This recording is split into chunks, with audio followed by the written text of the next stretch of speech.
Я заснял!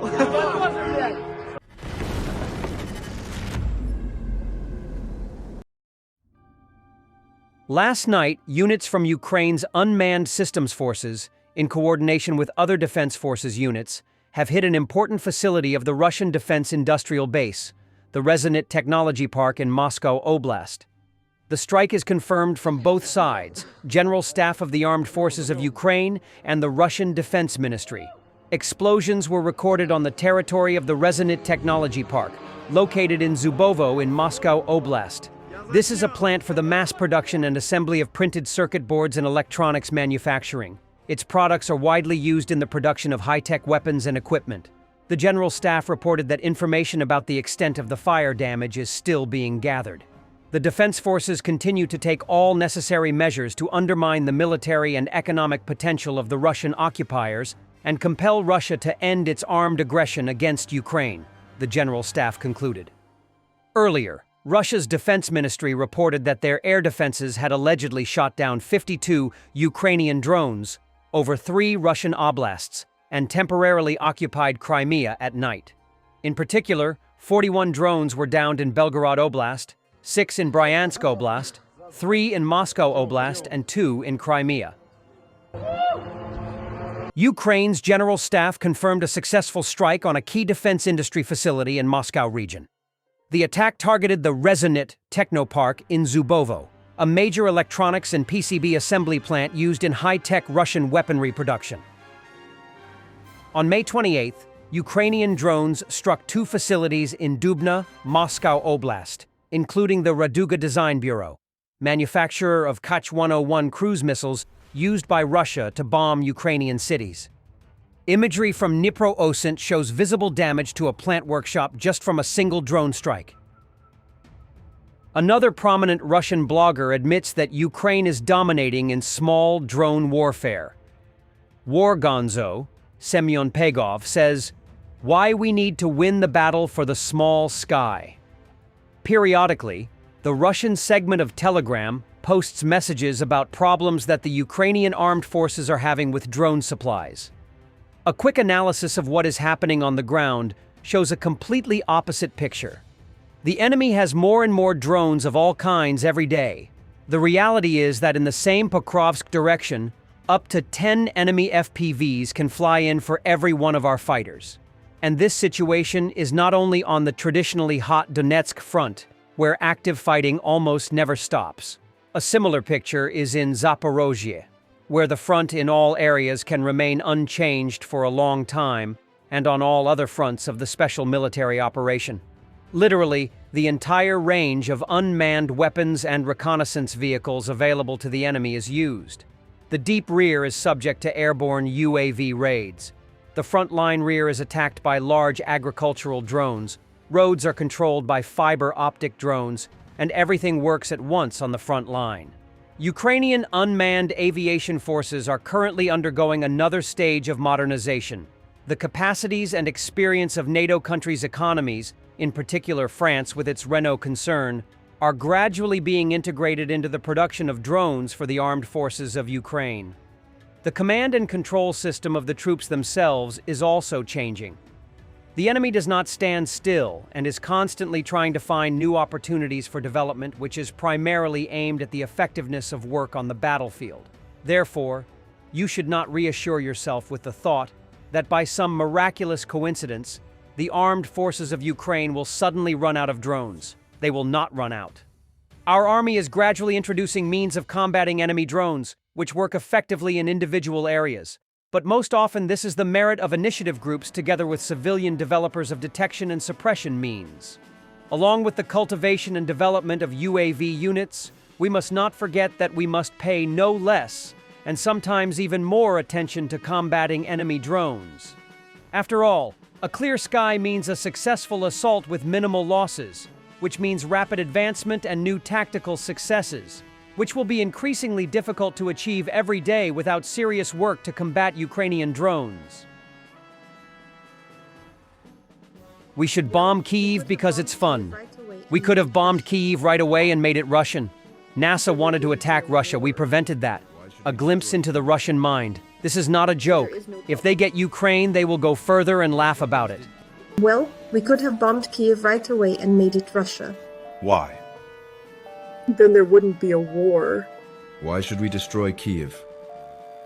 So there is no problem. What problems did Kyiv create for us? If we bombed Kyiv, many people in Kyiv would have died. Well, that's life. How can you, with a smile on your face, talk about how it was necessary to strike Kyiv? Because I'm fed up with this war. Oh, because you're fed up with the war. You need to destroy all of Ukraine. Start with Kyiv? Yes. Why not, for example, Moscow? Do not touch Moscow. What? But we're fed up with the war. Because Moscow is Russia. Who else? Are you Russian? Yes, I am Russian. Wouldn't it be easier, for example, to just kill one person, Putin, and the war would stop? No. Why? Because Putin is smart and prevented an attack on us. And who wanted to attack us? NASA. NASA. And what is NASA? Union, coalition, I don't remember. The NASA alliance? That's something new. NASA wanted to attack us, aliens wanted to attack us. My position is that Russia is wrong. Why? Because we are occupiers. We attacked first, we destroyed part of Ukraine, we almost daily fire at Ukraine, civilians are dying. I still don't understand what we want from Ukraine. Well, my homeland personally concerns me, so I believe we're doing everything right. What are we doing right? Bombing Kyiv. For what? There will be no Kyiv tomorrow because... For what? For fun. I'm enjoying it. You're being unreasonable.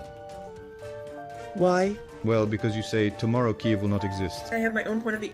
No. Do you condemn? Look, I have my own point of view. a killer, and a maniac also have their own point of view. But it is horrible. The maniac also believes he's right. Chikatilo also thought he was right, that he was doing everything correctly. Also, I think there should be a genocide of the gypsies. So what? Everyone hates the gypsies. Gypsies, Tajiks. Well, damn, of course. Selectively. Yes, selectively. So gypsies, Tajiks, who else? Uzbeks? Yeah, Uzbeks, yes. Would you say that to a Tajik or an Uzbek to their face? There are Tajiks and Uzbeks living in Russia. Yes. Would you say that you want them destroyed to their face? Yes. Understood. Okay, there's nothing more to talk about with you. Buzz off. Journalist. What cards do you have really to force these two warring parties, Ukraine and Russia, to stop? President Trump. Look, they're losing 5,000 soldiers every single week. What cards do you have really to force these two warring parties to stop? Yeah, I mean, look, they're losing 5,000 soldiers every single week. But they don't care. 5,000. Well, maybe he doesn't. I mean, I'm starting to think maybe he doesn't. He's losing a lot of soldiers, and so are they. So is Ukraine. But, we're going to see what happens where we make progress, and then all of a sudden something gets bombed that shouldn't be bombed, and that's the end of the progress. Russia is cultivating a pro-Kremlin African elite through state-funded education and youth programs, warns Ukrainian intel rep Andriy Yusov. Moscow expands influence by offering scholarships and syncing curricula, using education and sports as hybrid tools to shape loyal future leaders. According to Yusov, Russia provides quotas for citizens of African countries to study at its universities. These students receive free education funded by the state, mostly in fields such as agriculture, medicine, engineering, and pedagogy. Leading African universities plan to open Russian language courses and training programs for teachers. In the future, there are plans to align African educational programs with the standards of the Russian Federation. In addition to educational initiatives, Russia is also actively engaging African youth through sports events. African education and sports are increasingly being used by the aggressor state as tools of hybrid influence aimed at shaping a new generation of political and managerial elites loyal to the Kremlin. Russian terror in Kharkiv continues. Photos from police show the aftermath of a night strike. 15 civilians injured, including 4 children aged 2, 12, 16, and 17.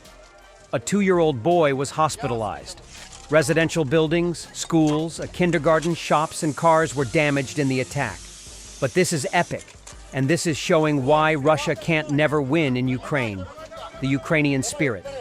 A man was singing the national anthem under the rubble in Kharkiv.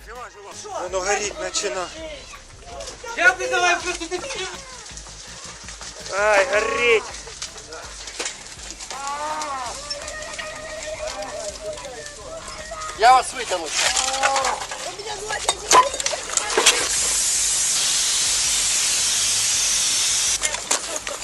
О! Принимайте мужика. Давай вперед, давай. Бачу собаку. Собака жива. Жива. Жива, брат. Слава Богу. Бігом в воду! Воду несіть!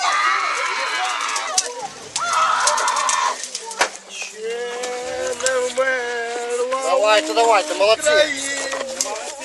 Ні слава, ні Бога. Тримайте. Все буде добре. Браття українці, усміхнеться. Вставай. Давай, виступ, давай руку давай. Все, братик, все хорошо. Як звати? Вадим, все нормально. Сейчас принесут лестницу, мы спустимся. Я підстрахую вас. Давайте. Thanks for watching, and don't forget to subscribe. Also, if you want to support Warthog Defense, please become our member and get early access to new videos, exclusive members-only videos, and become administrator in comment section. The membership link is in the description. Every day. We had a guy last week, it's 6 rescues in 6 days. You know, he's doing the job every day.